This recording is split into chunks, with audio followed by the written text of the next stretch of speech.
Welcome, listeners, to the first episode of Beyond the Book Reading Between Cultures. I am Marissa, your podcast host. Today, we're engaging with the fascinating topic of intercultural behavior and communication in the workplace, with a special focus on Japan. We'll explore these themes through a discussion of the acclaimed novel Fear and Trembling by Amélie Nothomb. Year 12 students will be interviewing our distinguished guests from St. Andrews International School in Bangkok. Mr. Yoshi, a Japanese literature teacher originally from Japan, Ms. Clara, a Chinese teacher from Korea who has lived in Japan for 15 years, and Mr. Chris, an art teacher who has spent 4 years living in Japan. Let's get started with our first question. In Fear and Trembling, the novel starts introducing the hierarchical structures that exist in the Yumimoto Company. Hierarchy is a recurrent theme throughout the novel. While working in Japan, what was your experience in the workplace? Did you also feel there was a hierarchy among your colleagues? To all of you. Yeah, actually, I have never worked in Japan, so I don't have the experience in the working place. I can guess, there is here. Well, I worked in an international school in Tokyo, so it's a little bit different, but my brother lived in Japan at the time. I had a lot of friends who worked in Japanese companies, and it's really quite hierarchical, the way this system works there. It's all about trying to stay the latest at work to show that you're dedicated to the job. Yes, actually I have worked in Japanese company and also international company in Japan. I think definitely there is a hierarchy, but I think it has changed a lot from the generation of the novel itself. And these days it's less hierarchy I feel, but still there's some hierarchy I feel. Yes. So for you, Mr. Yoshi, I'm Timon, and throughout the novel we learn that many differences exist between Western and Japanese cultures. For example, when Amélie wanted to express her discontent in the workplace, her first reaction would have been to complain directly to her director. However, in Japanese culture, we learned that it is considered inappropriate. Do you feel that working in a British school, there's more flexibility in talking to your directors? Okay. In Japan, the building relationship is more important than work itself. So the action of the Amélie is quite risky to talk to the director about the working place, and especially she was giving the complaint. Could be like losing the director's face, because the director made the company's working place atmosphere, and he kind of allowed that happens. So bringing the complaint is quite risky action, that losing the director's face and losing the relationship. So the answer for the British school, I say yes. British school is more systematic about the sense of this, and they want to build. They may be happy about listening to the suggestions from the workers. So another question to you. So in the Japanese workplace, Amélie has the perception of being treated with injustice. For example, she is being asked to repeat tasks over and over again, or she's being punished for not asking permission to do a project, among others. Do you feel that at times the Japanese workplace culture can be hostile or unjust to foreigners? Okay, I'm not sure that her boss is doing this harsh on her because of she was the foreigner or not, and so I cannot say exactly, but in Japanese culture, you should at least try to accept the order from the boss, even it's not very effective or feel unfair. So that's also part of the building the relationship with the boss, that she showed the kind of loyalty to the director, even she feels it's not very effective. Okay. Ms. Clara, this question is to you. Hello, I'm Hans. In spite of their friendly relationship and bonding at work, Ms. Fubuki, Amélie's superior, always denied having a friendship with Amélie. Can friendships be built in the Japanese workplace, or work and personal lives must be necessarily kept separate? I should say it depends on the company and depends on the person.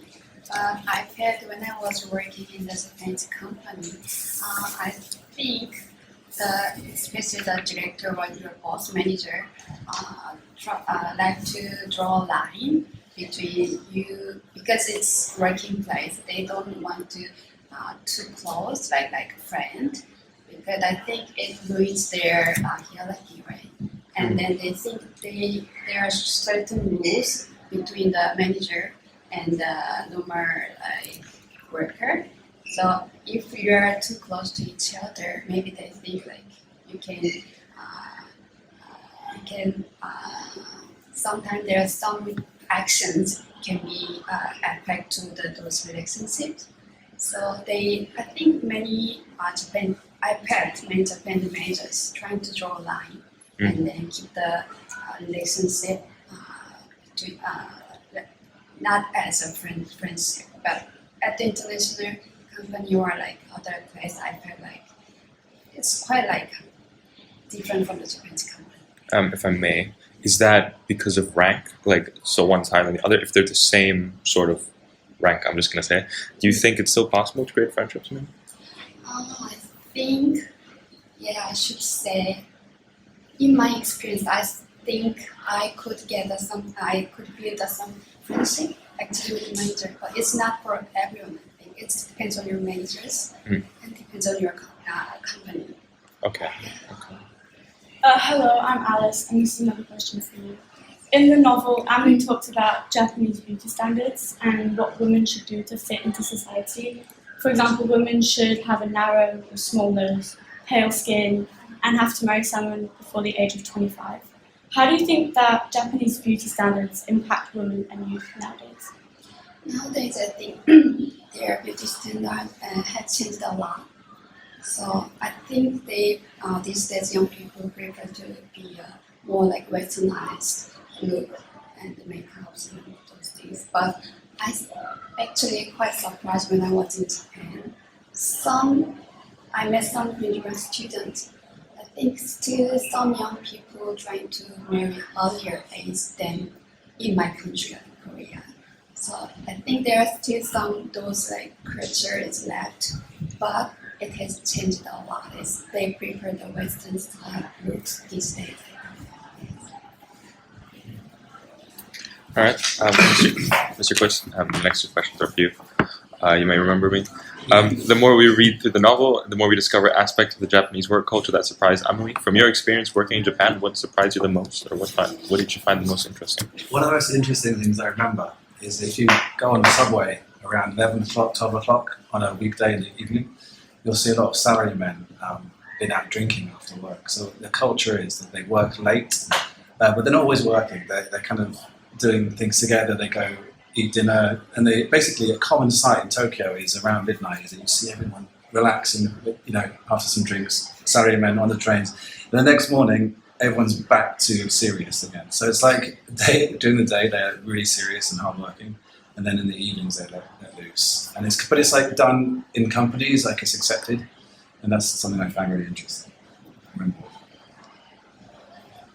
So another question to you. So in the novel, we learned that Emily experienced a lot of pressure in the workplace, to the point that she also had to sleep 3 nights in a row in her office. Have you ever experienced such pressure? If so, how do you cope with it? Okay, so again, I worked in international schools that are similar to this, but I can speak for my brother who worked for a Japanese company. I remember he slept in his office for 2 days at a time sometimes.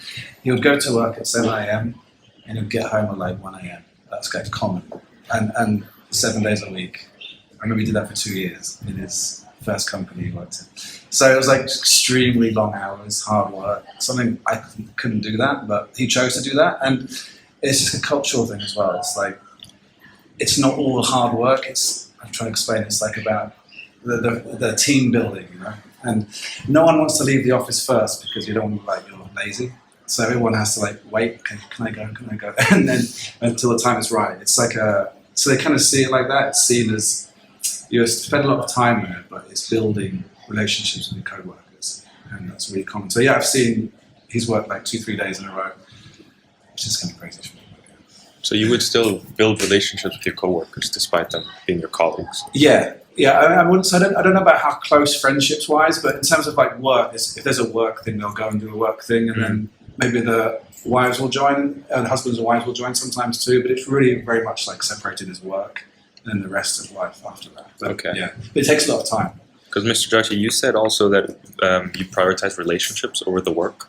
Yes. So that ties in with that. And it's quite a deviation from this book, because in the book it's quite evident that these two are extremely separate. Yeah. And then, as a final question for the three of you, based on your experience working in the Japanese culture, which advice would you recommend giving students who want to work in Japanese workplace or in Japan? I would say be patient and just be open to the culture, because it's a different culture, and don't try and go against stuff if you don't agree with it. Just be open-minded about the situation, I guess. Yeah, same as Chris. I think you have to learn their culture. Sometimes many foreigners make mistakes because they don't understand, they don't respect, and they don't know it's the bad manner for their culture, right? So I think you have to understand the culture thoroughly, and then you act not directly. Think again and again, or discuss with your friends or co-workers first, and then do action. It's very important.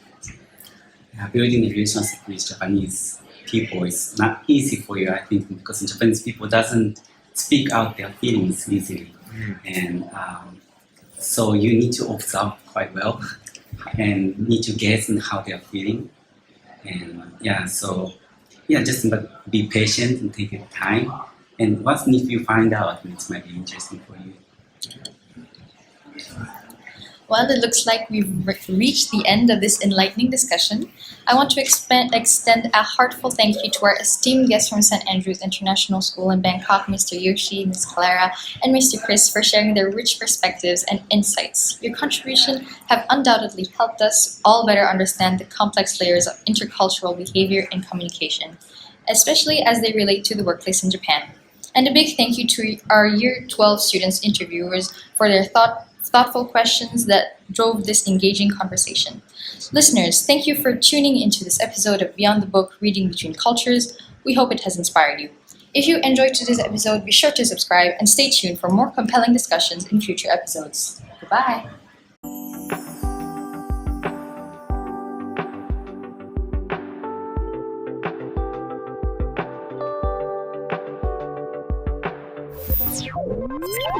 Ciao.